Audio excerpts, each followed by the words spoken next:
Hello, Garland Nixon here. And Israel seems to have taken quite a pummeling with missiles. It seems to me that the U.S. empire has made some significant mistakes in developing its military capabilities. The world is changing. Let's talk.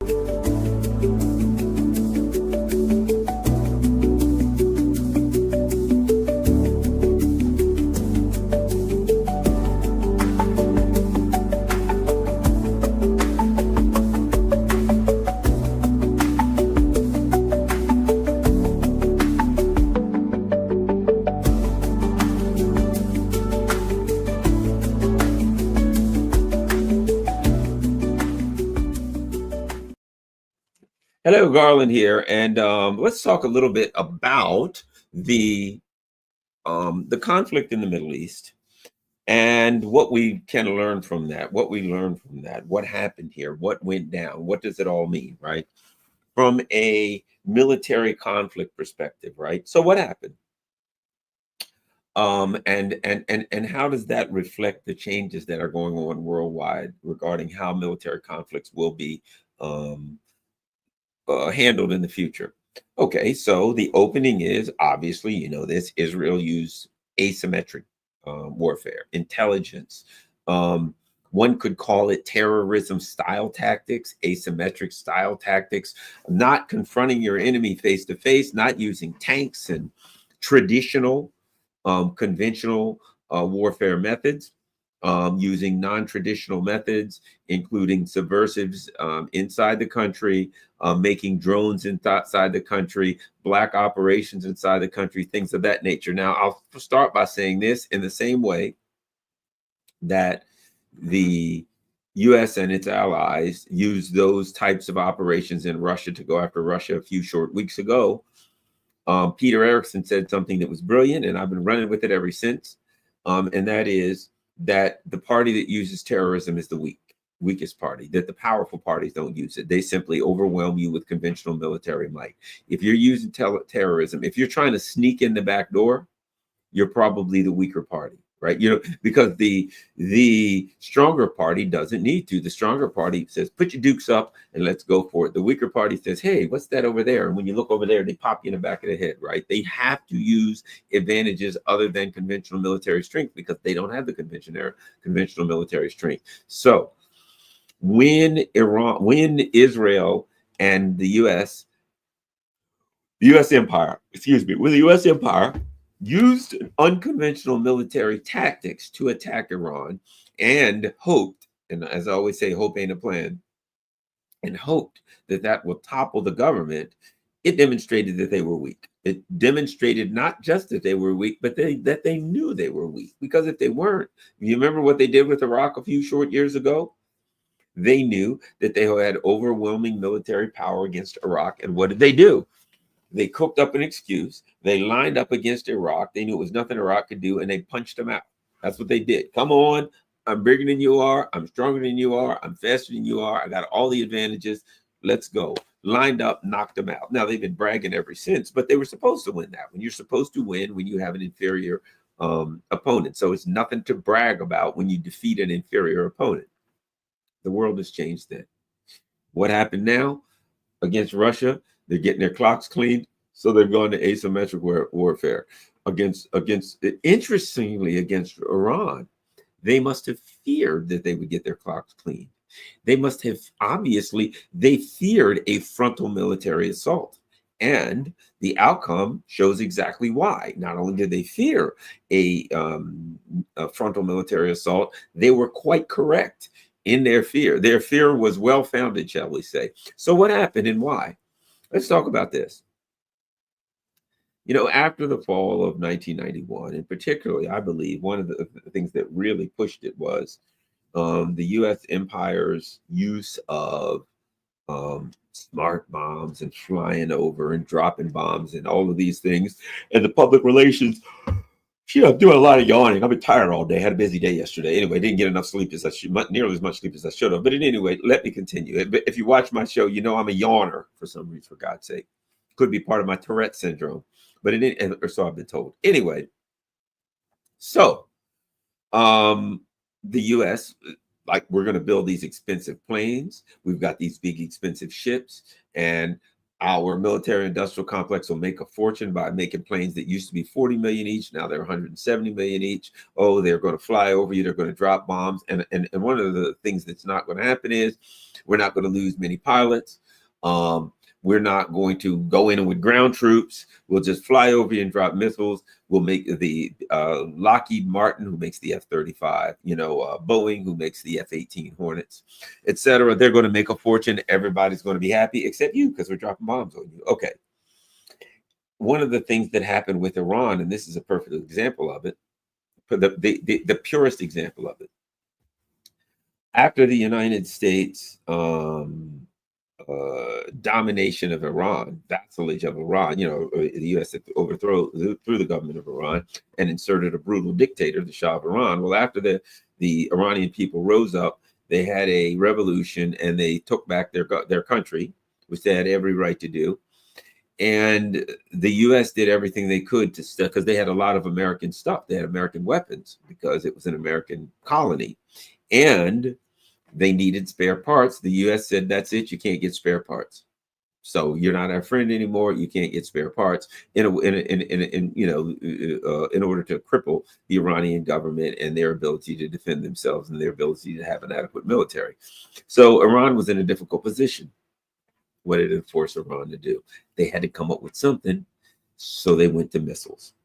The main reason they went to missiles, in my opinion, is they couldn't go. They needed an air force, but they couldn't have planes. They were too expensive, and they couldn't get spare parts, and that was a problem for them. So for the most part, they decided, okay, we're going to go with missiles. Now, the other part of, if you think about it, part of the reason that the U.S., I believe, went to these super expensive fighter planes is because they cost so much, and because our military industrial complex is, in fact, a profit machine. So the fact that they cost a lot is great for us. The fact that they cost a lot is bad for them. It's a lot cheaper to make missiles. They can make missiles cheaper. You point them in a direction, you fire them, you're done. And you don't have to worry about losing anybody, training people to fly them, none of that stuff. You don't need spare parts for them. There ain't no spare parts. You only use them once, right? So they came up with a plan that would work for them, and they could make a lot of missiles, and their missiles weren't particularly high tech, but as they could keep the old ones because they still worked. And as more high-tech missiles were developed, they got the new ones, but you still got the old ones. You can still throw them at somebody. You can throw a bunch of old missiles at them and a couple of new ones, and the old ones will distract them, and some will get through. And guess what happens to the new ones? They get through, wham. And some of the old ones, you don't even put warheads on them. You fire them as duds. It doesn't matter. Just something to screw with their air defense system. But the bottom line was, what you have now is this. The United States, says, okay, we've got X amount of planes. And those planes have to be maintained, and we have to have pilots for it and all that. But when it comes to Iran, the number of missiles are unlimited. There's no limit to the number of missiles. You know how many missiles you can have? As many as you can make and as many as you can store. And the more, the better. You see, with airplanes, it's limited. You've got to refuel them. So that's something else you have to do. You have to have parts for them. You have to have pilots for them. You have to refuel them. They can only go a certain distance. Why? Because they got to come back. Missiles only need enough fuel to go in one direction. So what happens when the Israelis fly to Iran? They got to get refueled, and then they come back. When the missiles fly the other way, they ain't no refueling and they ain't coming back, which means, let me add this additionally.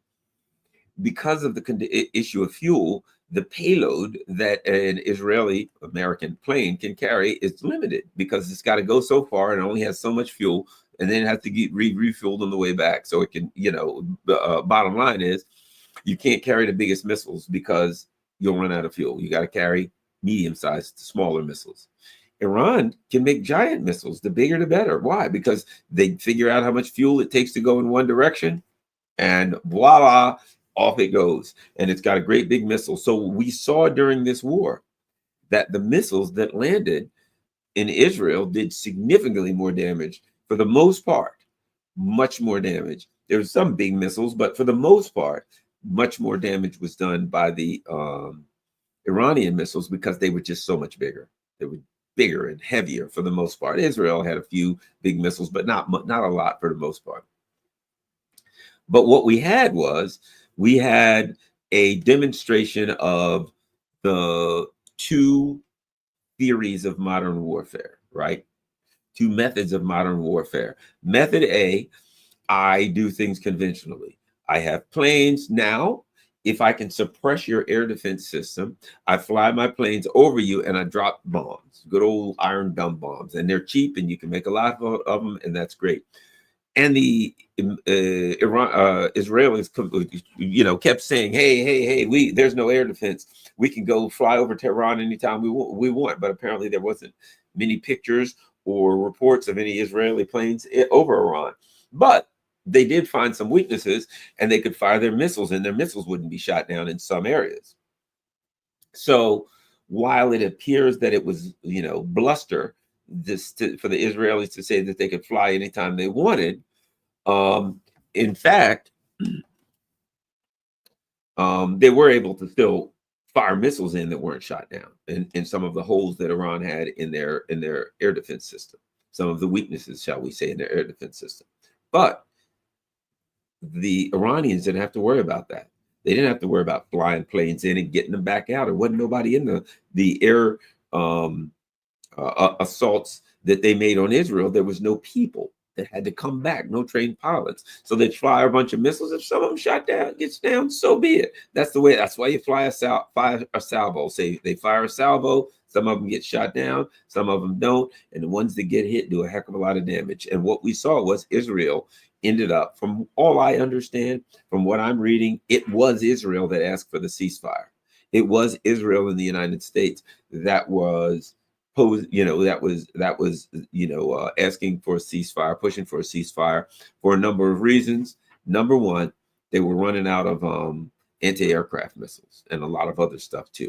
And the U.S. is saying, we're running out. And there's a lot of articles now, true or false, I don't know, but it says that the U.S. has said we can continue to give Israel stuff for a while, but we're dangerously low. So what you have is this: Iran, who they don't have to upgrade their missiles.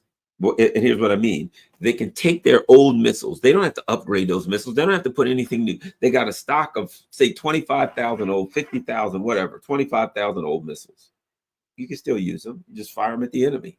You have X amount of thousand new missiles. You have X amount of thousand of your newest hypersonic super duper missiles.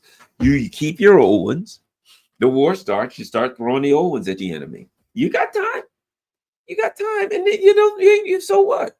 You measure out how long can I go at this rate firing missiles at the enemy, and very early the Iranians said, based on our stock, we can do this for 6 months, based on the amount we're doing today. But let's not forget, the Iranians apparently also in some of these underground bases have missile producing facilities. So if they have a stock that they can go for 6 months, then they can still produce more and go more. And at some point, they would probably ration down the number that they're firing. Whatever the bottom line is, they can go for a long time firing missiles.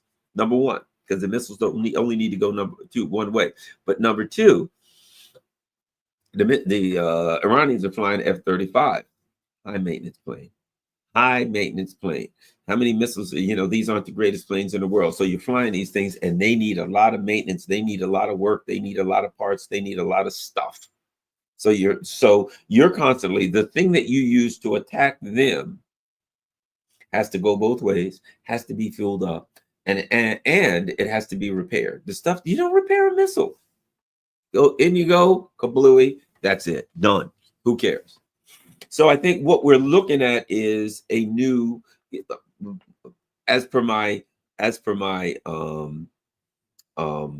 title, right? Why people say that when I said the new gods of war, right, being missiles, there's an old saying about artillery is the god of war, from World War I and on of the artillery, right? The Russians have lived off artillery. They sit back there, buddy, and they're going to throw artillery in at you, and they're going to make your life a living hell and end it if they can. And then once they blasted you to pieces with artillery, they're going to move up again. So they're going to make your life very, very unhappy. And that's the term. The artillery is the god of war. You get wars, like more people die of artillery than everything else put together. And of course, there's even terms In World War One, the term was shell shock. What does that mean? You're in a hole, and these artillery rounds are dropping night and day on you. Even if you survive, you come back, the sound, the percussions hit your brain, the horror and the fear of seeing people torn apart constantly by artillery. People come back and they're mentally ill. They're never stable again. I've seen pictures of guys, they're smoking their cigarettes, their hands are like this, their whole body's shaking. Can you imagine? You can't imagine what it's like. They have artillery rounds going off night and day and having people get blown to pieces around you, and those guys, I mean, hands literally like this. I mean, these guys are, and you're like, wow, how could that happen to a person? You sit under artillery for a couple of days and you see what it feels like. You ain't going to be happy. So anyway, so here's my point. So that's what it used to be. Artillery was the god of war. Artillery ruled the battlefield, those kinds of things. And it was a fact.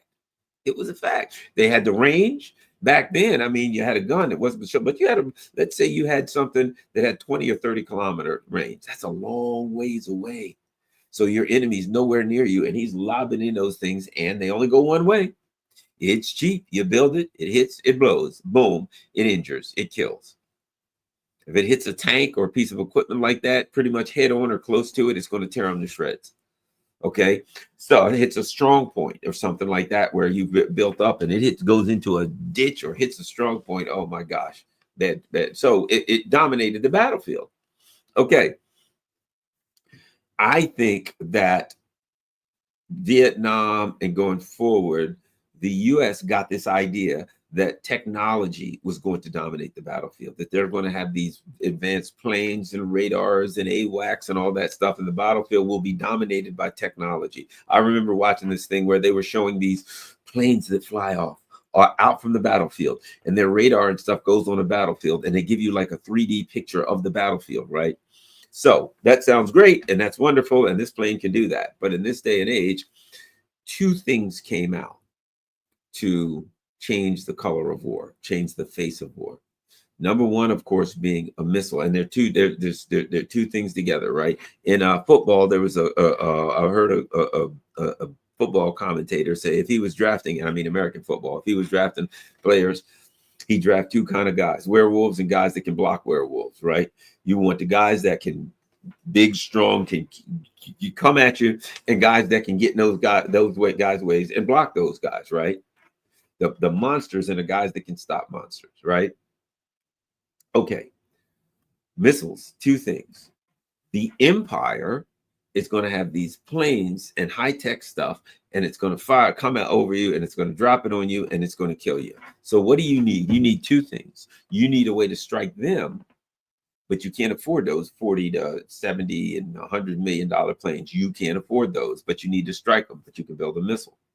They've got these gigantic aircraft carriers and ships and that can do much damage. And they're basically floating bases. They're just mobile bases that go around the world and they can attack. You got a mobile airfield that can go around the world. And you say, I can't do anything with that mobile airfield. What can I do? Those planes are going to tear me up. But I can come up with a missile that's going to hit it. They've got these battleships that do all kinds of things and they carry all kinds of Tomahawk missiles. I can't really do anything with that, but what can I do? I can come up with a missile that's going to hit it. So basically, you got a, battle, ship worth billions of dollars, and you have a missile worth $1 million. And if that missile hits it, it can, either sink it or do so much damage it takes it out of commission. So it became, in the way that the U.S. empire built their fighting capacity, and because they were so offensive, they were always fighting. They're always ready to fight somebody, and their fighting capacity was built on technology, huge ships / targets, and planes. The way to defend yourself is much cheaper because you don't have the money that the empire has. So you build missiles, number one. Number two, you need air defense. They're coming to fly over you and bomb you and do bad things to you. So what do you need? You need air defense.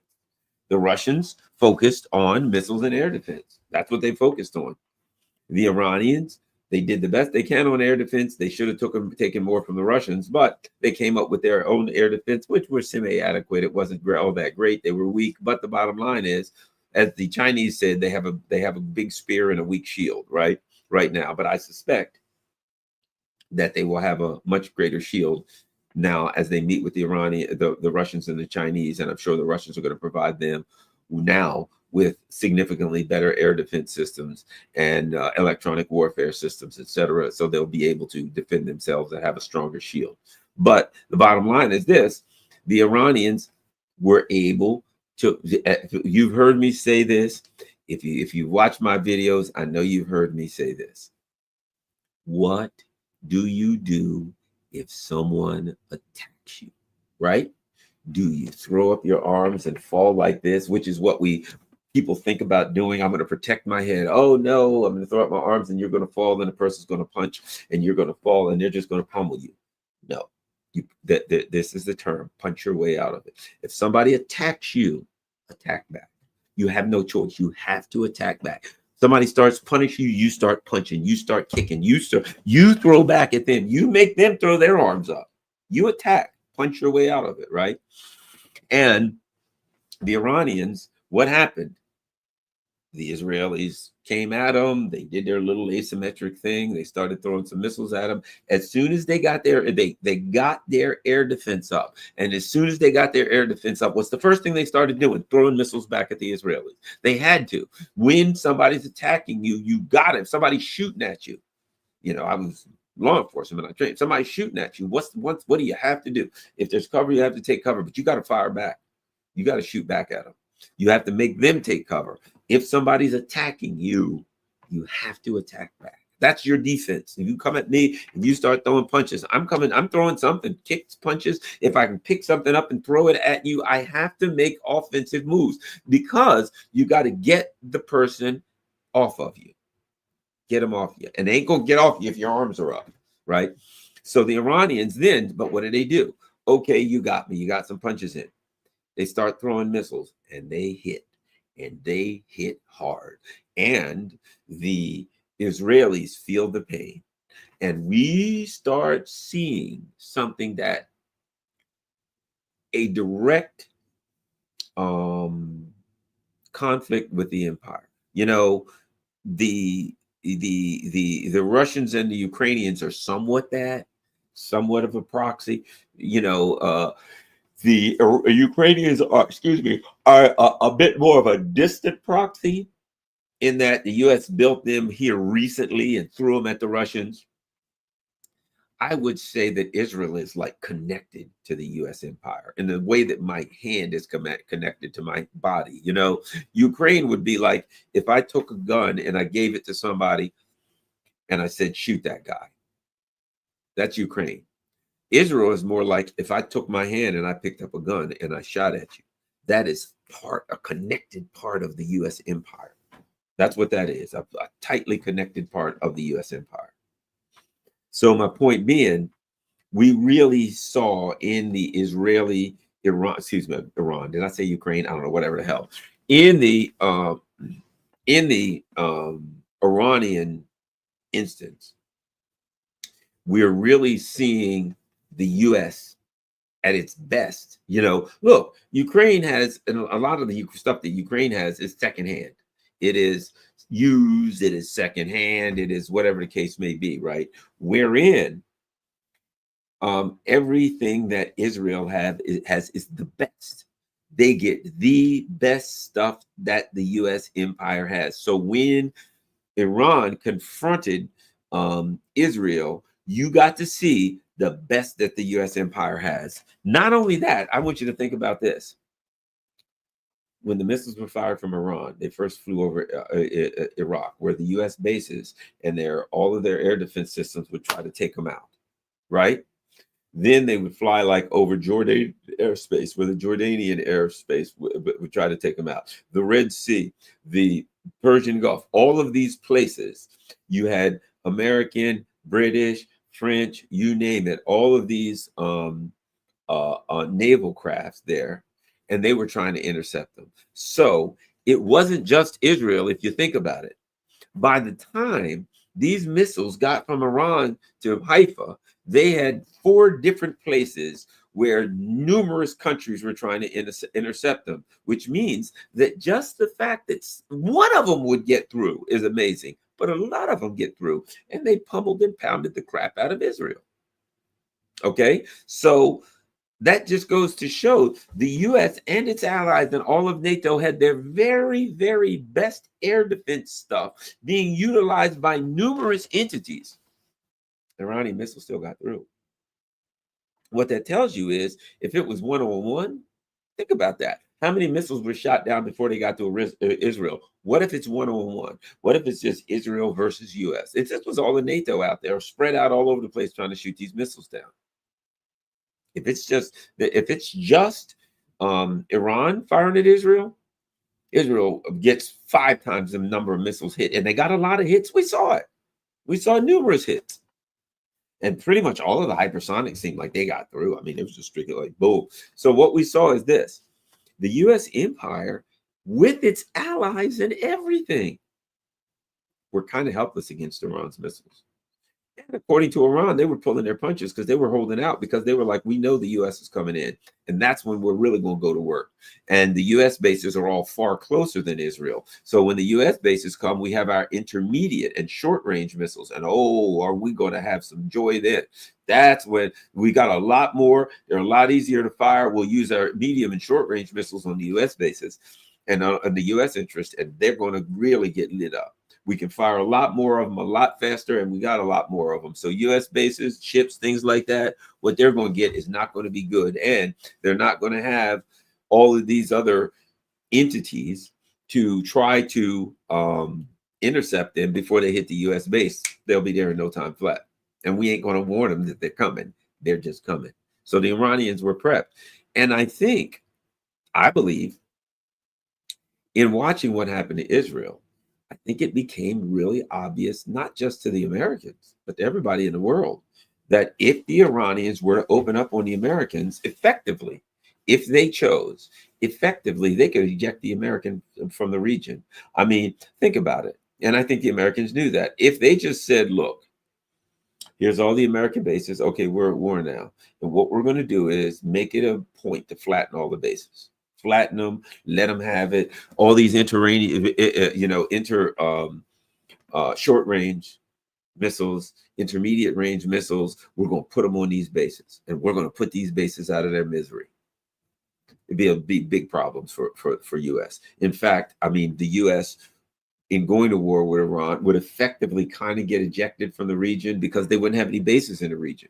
Their bases would be attacked, and they'd be in big, big trouble. Could they do some damage on Iran? Certainly. But Iran, I believe, was prepared to take the damage and prepared to fight. And they kind of figured that we know what's coming. We're going to take a big hit. But as I've said, the U.S. is a big lumbering behemoth. And if you see them fight, they take a hit. And they barely have enough missiles and defensive things for 2 weeks. What are they going to do? Go to war with China? And they even said, well, if we go to war with China, if it lasts longer than a couple of weeks, then we'll be in trouble. What the hell? You go to war with China with only enough stuff to last a couple weeks? The Russians have been fighting for 3 years. And the Russians are steadily throwing drones and missiles and Iskanders and you name it, putting that heat on the Ukrainians for 3 straight years. And they don't seem to be slowing up at all. Imagine if the Russians only had enough for like a couple of weeks. Now, the other part of it is this. The U.S. empire is being demilitarized in Ukraine, and of course they were being further demilitarized in the Middle East. So what we have now is this. We have, if you think about it, anybody who watched that, let's just say you're in another country and you're watching that and you suspect that the U.S. is good. You're in North Korea and you suspect the U.S. might be up to no good. Well, luckily, if you're North Korea, you don't have to worry because you got nukes because they ain't going to touch you. But you want to be prepared just in case, right? What are you going to do? Missiles and drones, missiles and drones, missiles and drones. You're going to build missiles and drones like there's no tomorrow. Number one, you've seen its effectiveness. Number two, and this is most important, you've seen it, the U.S. Air defense systems got big problems. As I said, think about it. They had all kinds of multiple countries, multiple locations trying to intercept these missiles before they got to Israel. And then Israel tried to intercept them once they got there, and they still got through. Let's say half of them got through. Half of them, 50%. And you got not just your stuff, but all this other stuff trying to intercept before they get there. That means you got a hole in your swing, buddy. That means that if you ain't got all these other people and they're not able to protect you, that you're going to be Swiss cheese in a hurry. And if you're other countries, you're looking at that and you're saying, U.S. empire is weak. They're weak. They're real, real weak. Their air defense system ain't what it should be. And of course, they're running short. They don't have the military industrial complex to make the stuff that they need, and missiles are very effective against them. Because see, and this is to me, the big flaw in our air defense system is not just that it doesn't work all that well, but there's a huge flaw, and that is the missiles that we use for the air defense system are prohibitively expensive. Literally, in this THAAD system, right, the Terminal High Altitude Air Defense System, right, 12 to 18 million per missile. Per missile. Are you going to fight with a drone coming in? It costs $10,000, $20,000. Are you going to use two missiles? 36 million? How? I'll put it like this.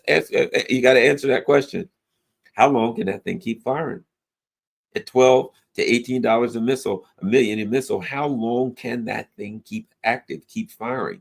Can you think that thing can continue to fire like the number of missiles the Russians are firing? You can't afford it. And we don't have the industrial I think they can make, for the Patriot system, I've heard somewhere around 500 to 600 a year. 500 to 600 a year. You fire a minimum of two for every target. When the computer comes up with its firing solution, oh, there's the missile. The computer says at this particular time, that missile is going to be right here. And it says we got to fire 2 missiles to intercept. Well, 300 missiles. And that's a year's worth. You ain't got no more for the year. So what they're using up their backstop, which means going forward, they're in deep and serious trouble. And I think they're in deep and serious trouble now. They're being demilitarized right now. I don't see, based on how much mayhem the U.S. empire stirring up around the world, I don't see how long before we kind of really start to run out of stuff, because we're dealing with less expensive missiles, effective, inexpensive missiles that are accurate. See, they're not expensive because you don't have to build all of this stuff you build for a plane. It's just got to go. Yeah, you get a body in it, you get a warhead on the front, you get some. Now, some of the new ones actually some of the new ones for Iran are, they have electronic warfare on them and do some pretty freaky things in the air. But my point being, that still it only goes one way. It still's not the kind of price you're paying for planes. So you've got lots and lots of missiles that are cheap to produce, and you mass produce them, and you're going against the U.S. empire, who has a weakness in its air defense system, which means that if you engage, we saw an actual engagement with the U.S. empire using its very best equipment. And what happened? U.S. empire had to tap out after 10 days. 10 days. They tapped out. Oh boy, Iran, hey, how about we call this off? At first, the Iranians were like, yeah. And the Russians got in it. And I guess Iran, it makes sense. I mean, look, who wants to be in a war? Who wants things to get blown up? Who wants their citizens to be killed? Irresponsible. Some people were like, no, they should have kept fighting. That wouldn't be responsible. The responsible thing to do is take a win. Number one, everybody knows that the Iranians won, because they were going against the U.S. empire, and they smacked the bloody crap out of Israel. And Israel has to hide. It has so much damage, it has to hide it. So you have damaged your enemy. You have humiliated your enemy. Everyone, you have the people in your country are coming together. Now, the other argument was they shouldn't have did it because the Israelis are just going to rebuild and they're just going to rearm. Well, they ain't going to be the only ones that are going to rearm. What happened at the end? The Iranians were at the Russians saying, we made a mistake. Perhaps we need some help after all. We just saw the Iranian foreign minister, defense minister, whatever, land in China. I would imagine that some Chinese things, drones, missiles, who knows what else, air defense, you name it. I would imagine that the Russians and the Chinese are going to be helping the Iranians get themselves together. I would bet you the Chinese, the one thing the Chinese got is money, and the one thing they can do is build a lot of stuff with their money, and they build all over the roads. I would imagine that the Chinese are going to be in Iran, doing some rebuilding, helping them to do some rebuilding. So the Iranians, the bottom line is this: anybody who said the Iranians shouldn't quit, I mean, you got to think of it from the perspective of the Iranians. You got to win. You didn't use up all your missiles. You didn't use up. You probably barely touched your missiles. The U.S. didn't get engaged. And did I mention you got to win? And now you can rearm using Russia and China, and you can get diplomatic cover, and you can get international cover from Russia and China, and you are the victim. So everything is in your behalf. And now you can't be bullied. What is the U.S. going to say? Hey, we decided to come back and force you to negotiate. And if the Iranians say, what are you going to do? I mean, remember, what did the Americans say? You better take this deal or we may attack you. Bad things are going to happen. And the Iranians are like, okay, you made that bluff. We called you bluff. You tried to make bad things happen. We defended ourselves. We pounded your monkey. As I keep saying, they didn't beat up the organ grinder. They beat up the monkey.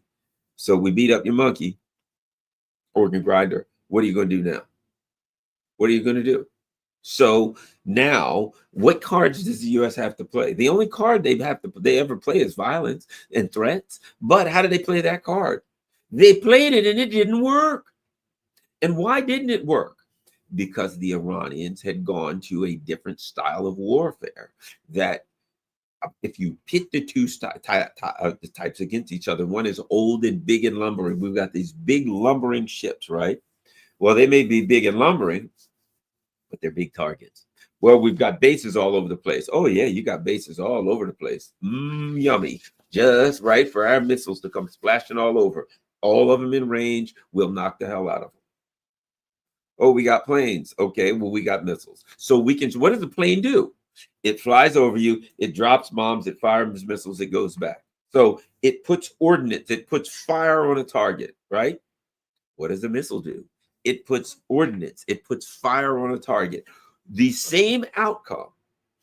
Militarily, you choose a target and you put fire on the target.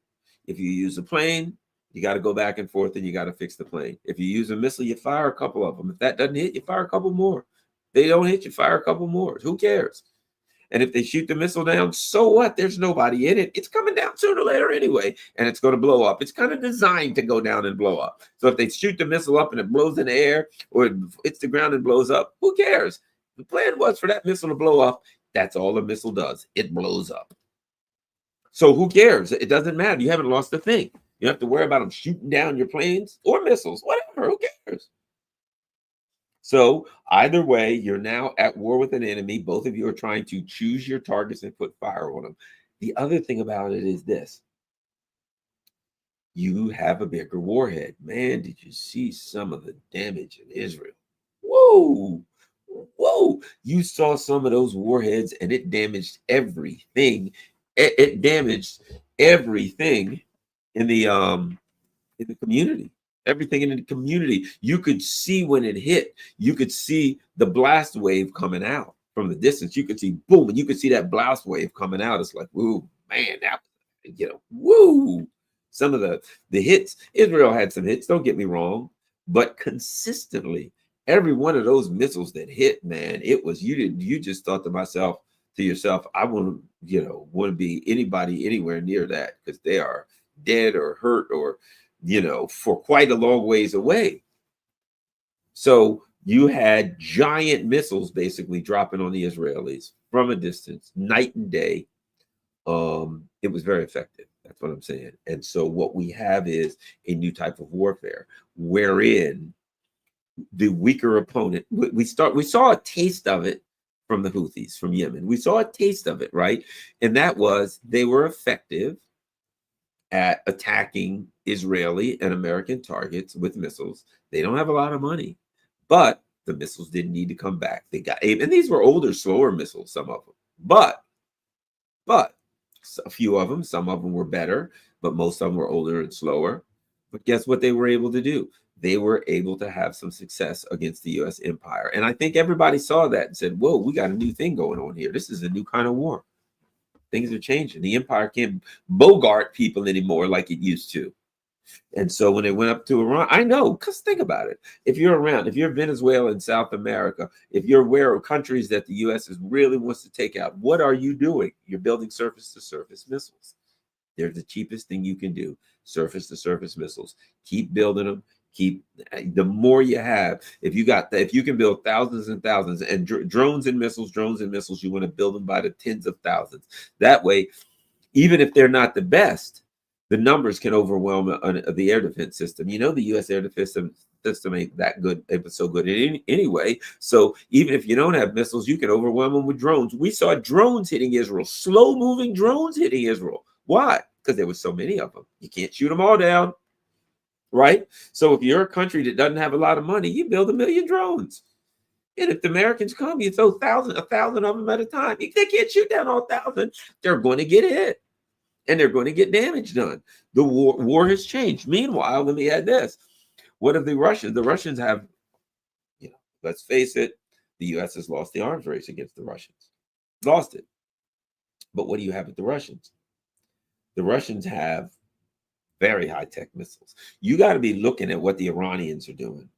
And you got to say to yourself, the Russians got a lot of missiles that if they fire one, we can't shoot them down. They got numerous missiles that we don't have a way of tracking. Our computers can't even track some of their hypersonic stuff, much less shoot it down. With range of 1,000 and 2,000 miles, Oreshnik, it's somewhere, I don't know if it's 6,000 to 8,000 mile range with the Oreshniks. Might I add, have you seen the Oreshnik missile?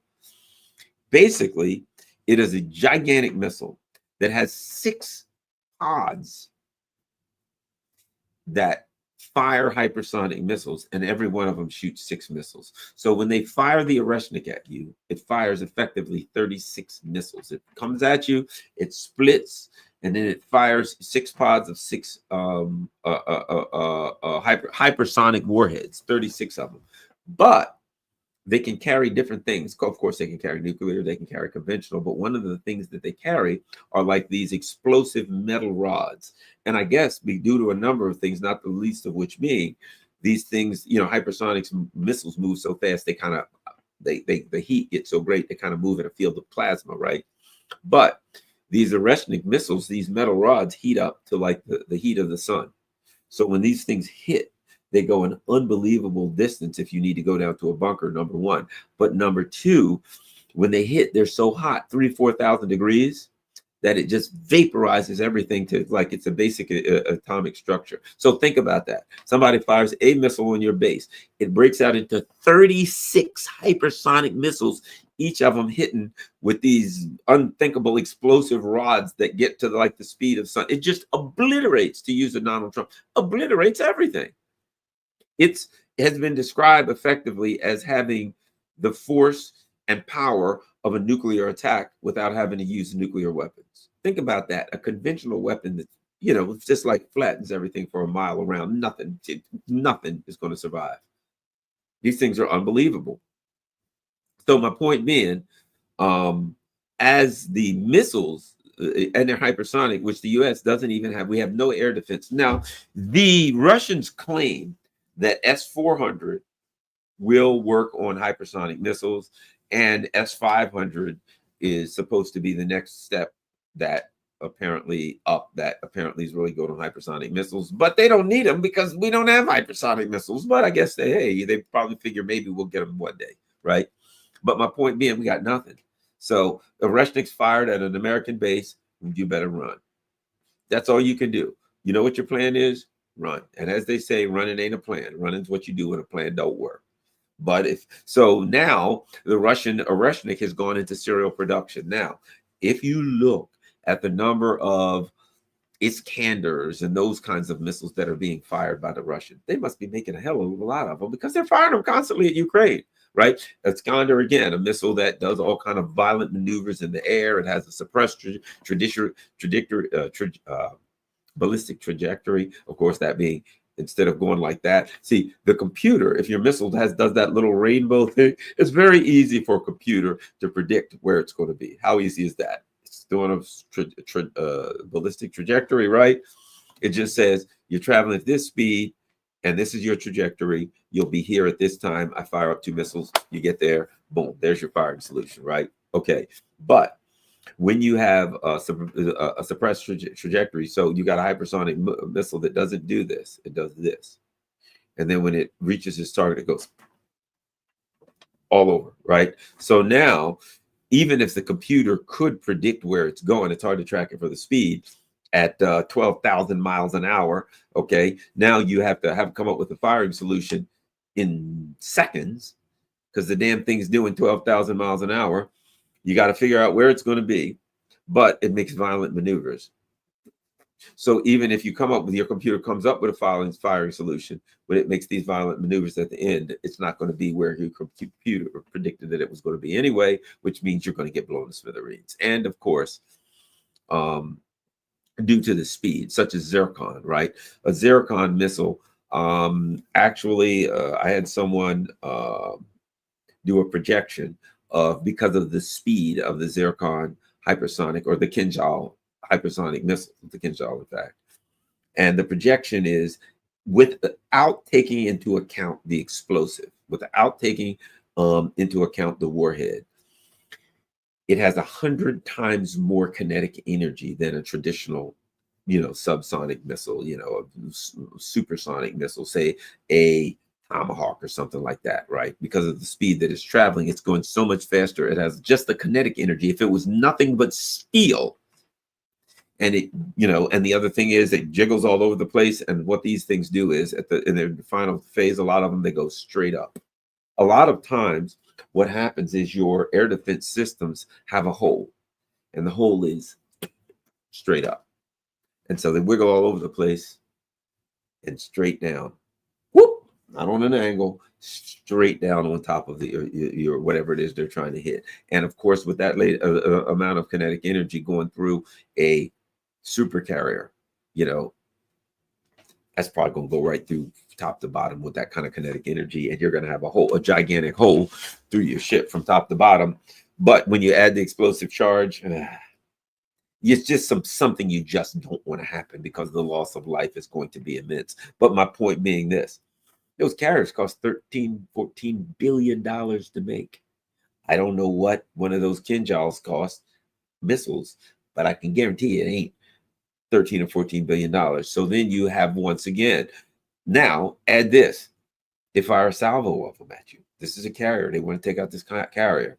You can't stop one, but they fire a salvo. Let's say 3 or 4. Let's just say 3 or 4. You get hit by 3 or 4 of those things, you're in trouble. Again, the range, I think, is 1,700 kilometers, 2,000 kilometers, something like that, for Kinjal or Zircon. Again, why? Because with the missile, you only got to fly one way. That's the key. One of the great advantages of a missile, one is you're not trying to get anybody back alive, but another one is fuel. You only have to go in one direction. You never have to fix it. You never have to repair it. You make it one time. There you have it. Piece of cake, gravy. And with a plane, the G-force of turns, you can only take but so much. It can knock the pilot out. It can do things, the human body's in there, and you can't take such crazy turns. With a missile, it doesn't matter. There's no human being in there. The G-forces are irrelevant. This thing can take insane blast turns in all directions in its terminal phase, so that it makes it impossible to shoot down. So where are we? We have seen in real time. In Ukraine, we had the discussion, right? We had the discussion about all of the missiles, about the air defense systems, what would work, what wouldn't work. This was a discussion about modern warfare. It was a discussion about the drones. It was a discussion about the U.S. and the West's philosophy, shall we say, of war, which is bases everywhere, which is huge, gigantic ships, flying planes over you, dropping stuff on you. That was it, right? We're going to have this immense Air Force and Navy, and this immense Air Force and Navy is going to dominate you. That was the Western philosophy against an Eastern philosophy, would you call it? A Eurasian philosophy? Whatever, against a philosophy that doesn't have the number of dollars that you have and can't build the number of planes and doesn't even have a desire to, that says we're going to build one-way missiles. We're going to go surface-to-surface missiles. That's the direction we're going to go, surface-to-surface missiles. We'll go as fast as we can. And as far as your planes, air defense. We know you're going to attack. It is. You got big ships. We need anti-shipping missiles, high speed. You're coming up with planes. We need air defense. You have bases all around us. We need surface-to-surface missiles to address the bases. You see what I'm saying? It's quite clear that the philosophy of the countries that were in the crosshairs of the empire, that their philosophies made perfect sense based on the confrontation that they could project with the US empire. I need air defense systems. You can fly all the time. Need surface to surface missiles. You're going to surround me with bases. You see what I'm saying? All of this makes sense. I don't have the money, the unlimited money, and I'm not trying to do this to make a profit. So the cheapest thing for me to do is missiles and drones. There we go. And now this was, to me, this is the, I don't know, Trump called it the 12-day war. It's a time that will live on. It will be looked at in the future, I think, for people who evaluate warfare over the course of time and changes in warfare, because this is different. This is definitely different. And you know what? The U.S. has been taking on these tiny countries, the empire, these little countries, Libya, whatever, that they could just go knock out with ease, right? Iran's a real country. Iran ain't no joke. They got 90 million people. And of course, they're highly educated and they've got brilliant scientists. So they're able on their own to produce high-tech defensive and offensive war material, right? So the U.S. has been fooling with these little countries. And the U.S. finally said, okay, we'll start with Russia. Well, they used the proxy with Russia. That ain't going so well.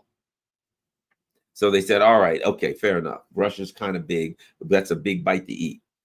We'll start with Iran then. So they go, and we're going to take on Iran. And Iran, I guess they saw as an intermediate-sized country. They're big.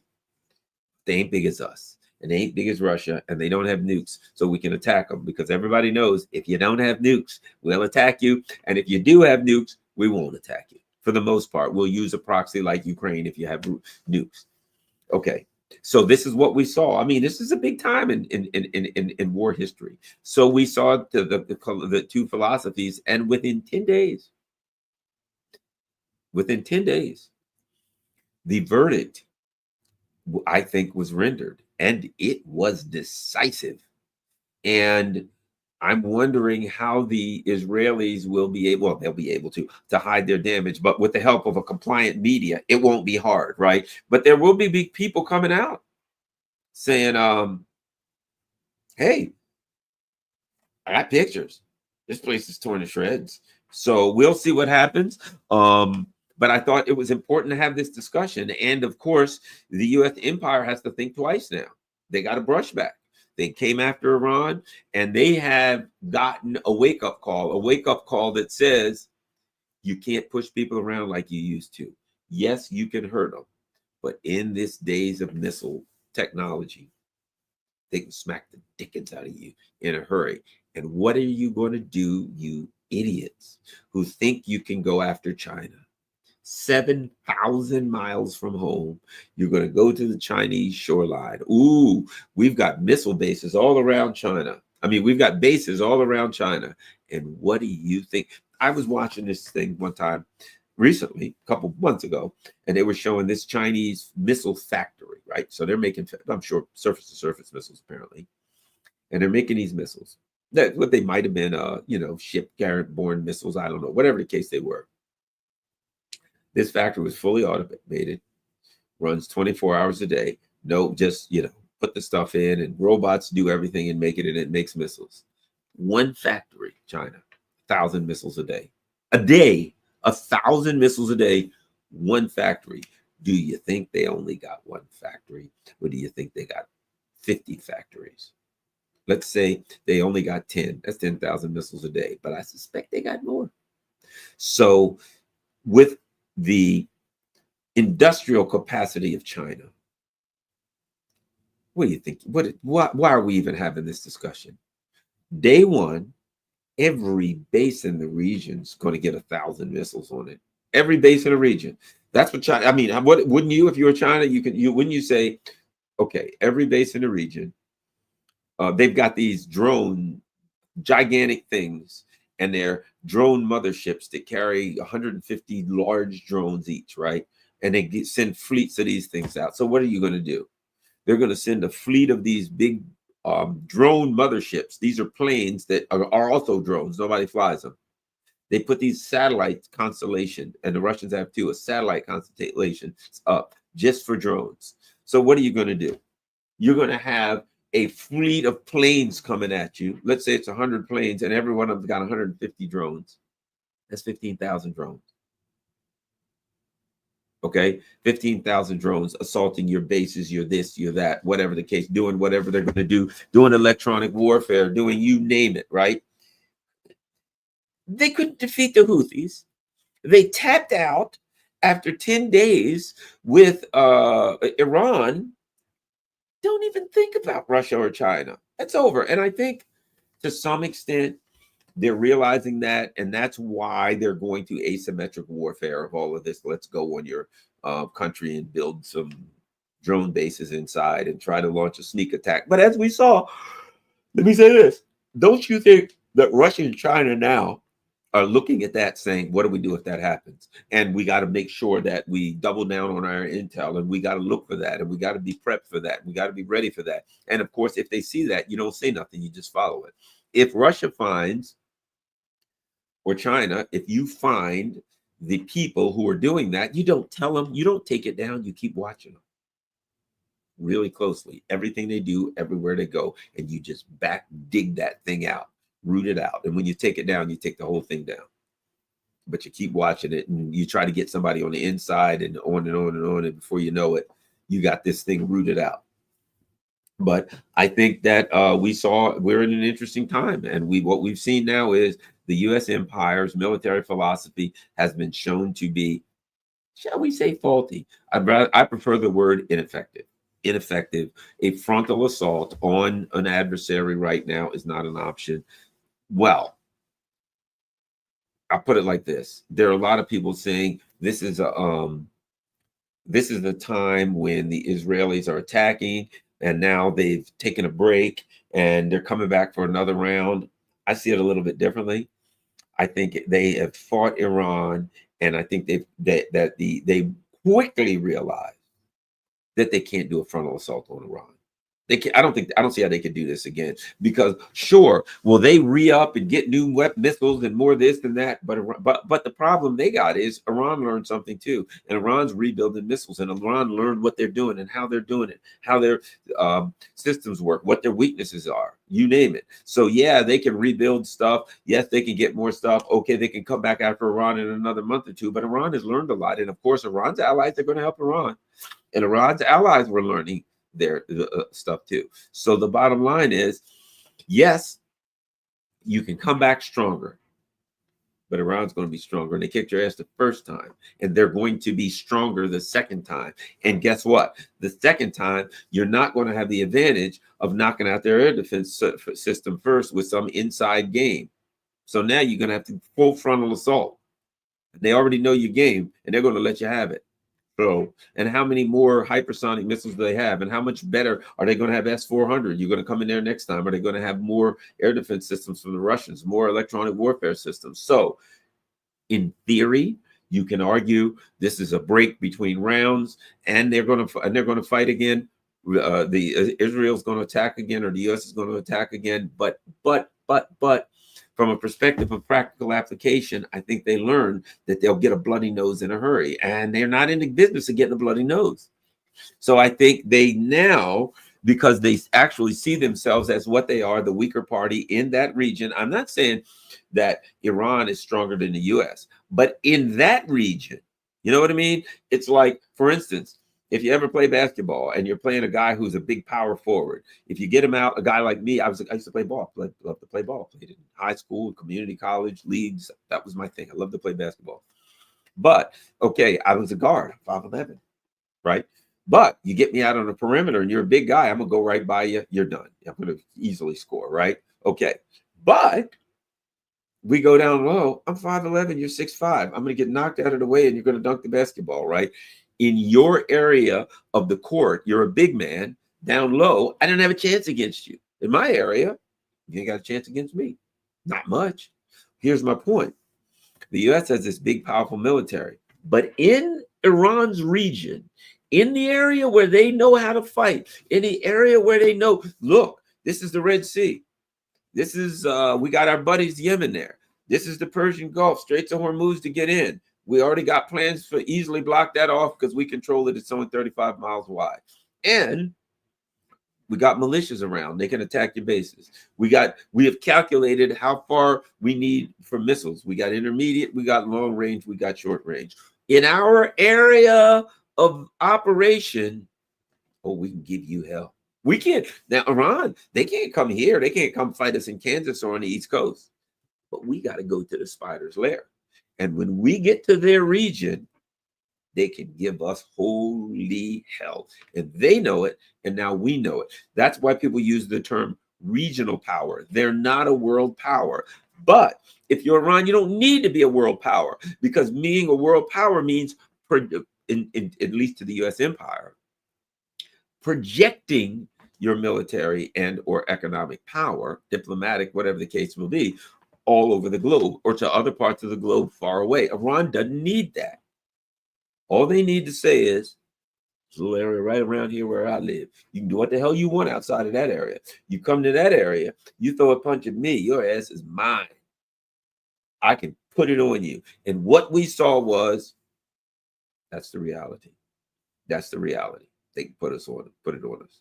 Now, the Russians have they're a world power, but they don't set up to project their power. But because they have a submarine force, world-class submarine force. I mean, as far as submarine forces, there's the U.S. and there's the Russians and there's everybody else. So the Russians have a world-class submarine force. But keep in mind something. Submarine is a platform.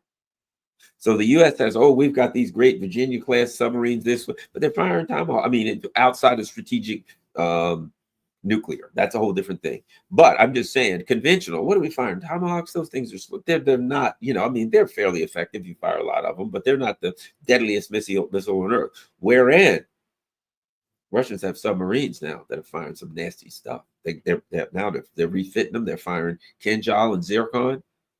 So now you put a couple of Russian subs across the Atlantic Ocean and you spread them across the Atlantic Ocean 1,700 miles apiece with a circle around them, 1,700 mile circle. And they can hit and sink anything in that area. How would we get a bunch of ships across the Atlantic full of soldiers to fight the Russians? So they have the ability to project power if they need to, because of their dominance of their missiles, and the capacity of their missiles to shoot down, to sink our ships or whatever the case may be. So my point is, when it comes to Iran or countries like Iran, what they're learning is, I can dominate my area. I can have escalatory dominance in my region by having at least an adequate air defense, but a dominant missile assault capacity. All right, thanks a lot, everybody. Certainly appreciate that. Take my herbal medicine stuff. It's actually this is vitamin D3. Oh my gosh, I think I got some of that water in my mouth accidentally. D3. I take my D3 at 8:30. But at any rate, but thanks a lot, everybody. Certainly appreciate you taking out your time, important time, to hang out with me. As usual, follow me on Rumble, follow me on Rockfin, follow me on Telegram or whatever, Facebook, Instagram, you name it, all that crap. If you can afford it, whether it's PayPal or Patreon, buy me a coffee, whatever the case may be. If you can afford to donate, that's great. Even if you can't, the most important thing is that you share this on all your social media platforms. And of course, guess what now? Believe it or not, there's cash up there too. Believe it or not, I've got a P.O. box. So you'll see the last thing that scrolls across there is my P.O. box. So if you want to send me a letter, if you want to send anything other than a mail bomb, right? If you want to send a letter, some people send me cards. Some people send me books. Some people send me magazines. Some people send me a donation, whatever. It doesn't matter what it is. Feel free to send it, to mail it to my snail mail address. Thanks, everybody. Share this on all your social media platforms. I'm out.